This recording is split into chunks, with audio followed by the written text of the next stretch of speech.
I want to be the very best, like no one. Oh, well, this is embarrassing.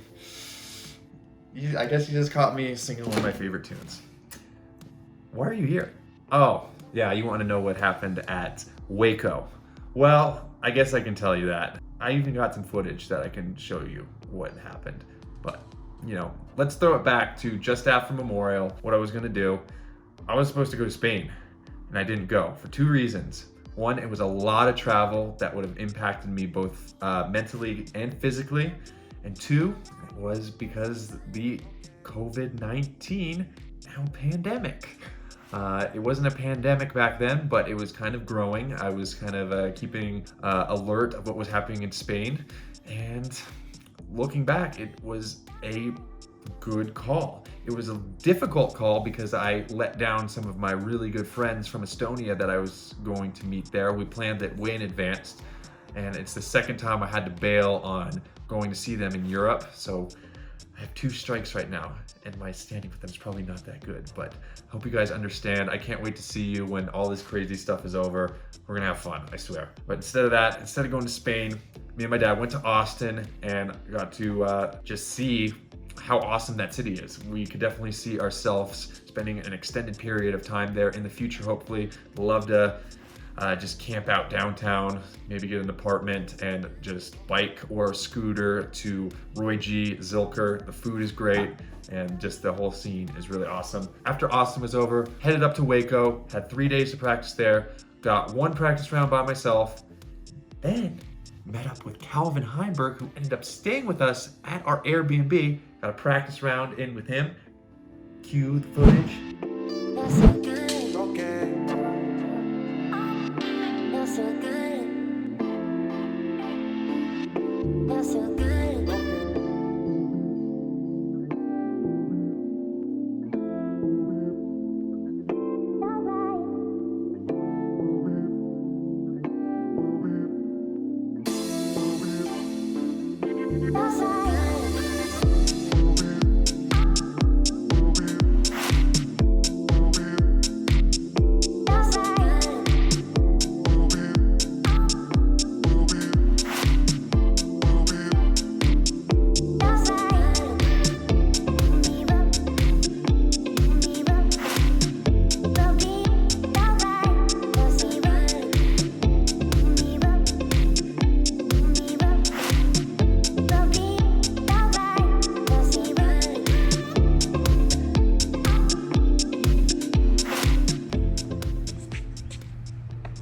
Oh, Lord have mercy.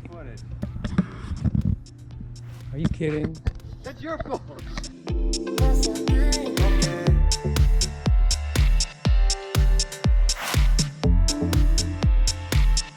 That's so good.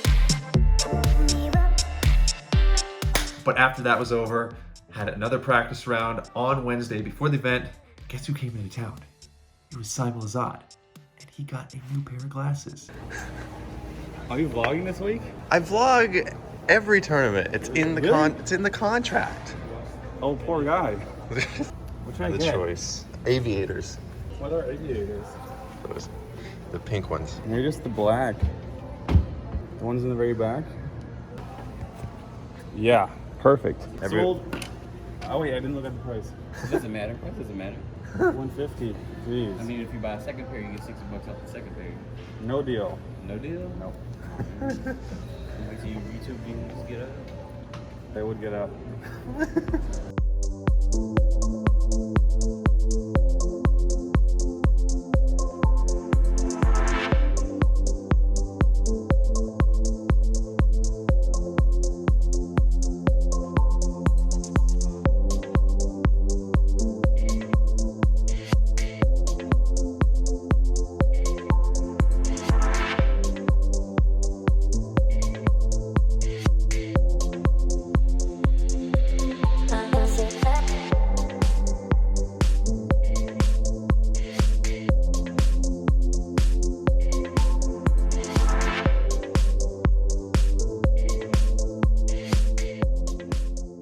But as you do on the final day of practice, you tie it all together and you meet up with people. You go to the players meeting In this case, the players meeting at the Hippodrome. We met up with Eric Oakley, as we do every year. If you go back to all the Waco vlogs, it's always been Eric Oakley in the footage at the Hippodrome.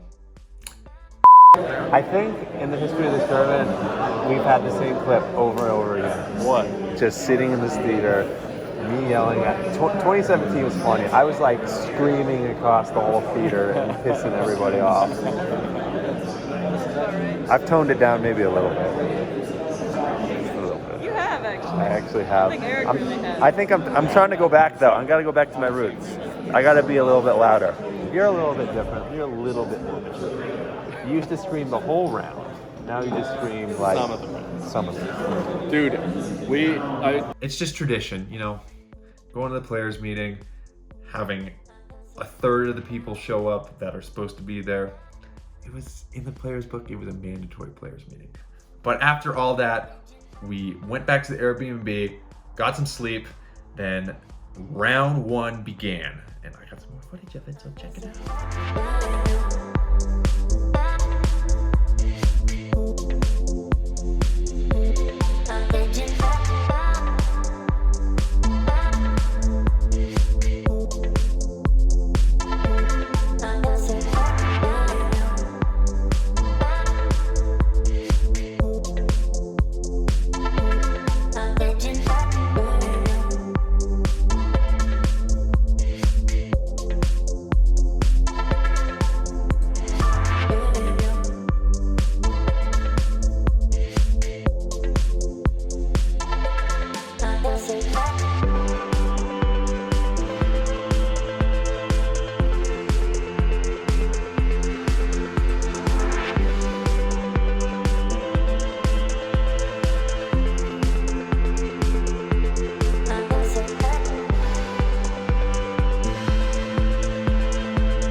To recap round one, it was pretty interesting. You know, it was pretty decent. I didn't play bad. It was just one really terrible hole. That was hole 17. I took an 8 on it just because I don't know, I don't even know what happened.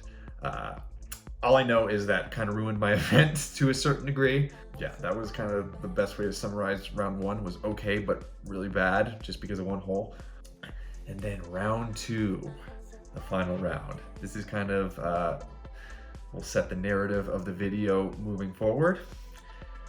It was the final round of the event. At first, it was no spectators, and then it was no round three. And you know, that was a weird feeling when I got that news. I was just like, wow, this is crazy. I got the news, and then like 15 minutes later, the rest of the tournaments until May were canceled. And you know, on the disc golf course, the feeling was very interesting. All your fellow competitors were just like thinking, what am I gonna do now? Where am I gonna go? I had so many plans, and all I was thinking, I was like, damn, I booked an Airbnb in Jonesboro, Texas State, had arrangements for GBO, all of that out the window. I kind of changed my game plan in the second round, and I just started going for everything.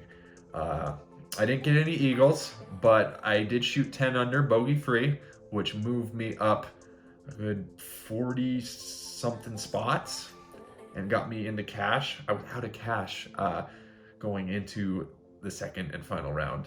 It was crazy, just the feelings that were taking place on the course. There was a lot of negative going around, but there was one major positive to come out of the crazy situation. My teammate, my friend, Colt Montgomery from Longmont, Colorado, took down a Pro Tour event, playing like an absolute beast, throwing PD on holes that you would not expect to throw a PD on, and beating Paul McBeth to win the Waco Annual Charity Open. So shout out to Colton. You know, that's huge for his career, huge for this crazy time for him. It's really awesome. But that's about the only awesome thing that happened there, because there's no more disc golf. And that's sad. That is really sad. I'm gonna be sitting in this room, probably at this desk, editing a lot, playing video games, trying to be as productive as I can, but also enjoying myself, trying to take my mind off of kind of what's happening, but at the same time, doing my best to make sure I grow as a person through this tough time. That's one thing that I hope everyone kind of aspires to do. I know certain people might have it worse than others. I know a lot of people are getting laid off right now, and it's a very tough time. Most of us in our lifetime haven't dealt with anything like this. I know in my short life, it's been pretty comfortable. You hear about bad things on the news, but it's always like, oh, that doesn't really affect me. But this is putting into perspective, no one's above it. No one's above a crisis kind of like this. So it's important to call your friends and find a schedule, find something that drives you forward, and also staying healthy, because we will get through this. We're gonna come out better. We will be playing disc golf again. Stay healthy out there, and support people when you can, from a distance, of course. Don't go closer than 8 feet to strangers. If you can, self-quarantine. If you play around to disc golf, keep the group small. No high fives, but make sure you get outside when you can, just to maintain your sanity. So yeah, it's a crazy time we're going through. I'm gonna try to put some more content out there. I'm gonna see if I can go throw in the field, maybe shoot some videos, but I'm gonna do it hopefully tastefully, because I know it can be a little insensitive to show yourself outside at the moment, but I want to do this to hopefully help people through this time, maybe find some inspiration, and all that good stuff. But I guess until next time, I'll tell you to do a few different things. First, is wash your hands. 2, don't watch so much news. Don't get caught up in the excessive fear. You definitely want to be well informed of the situation, and you want to take all the necessary precautions, but don't lose your life to it, because so many people are just terrified. Take action, be above it, be someone who you would admire, but don't get lost in it, and don't cower. And then lastly, as we do here at Eagles Vlogs, we keep on dreaming. And until next time, peace out, stay safe.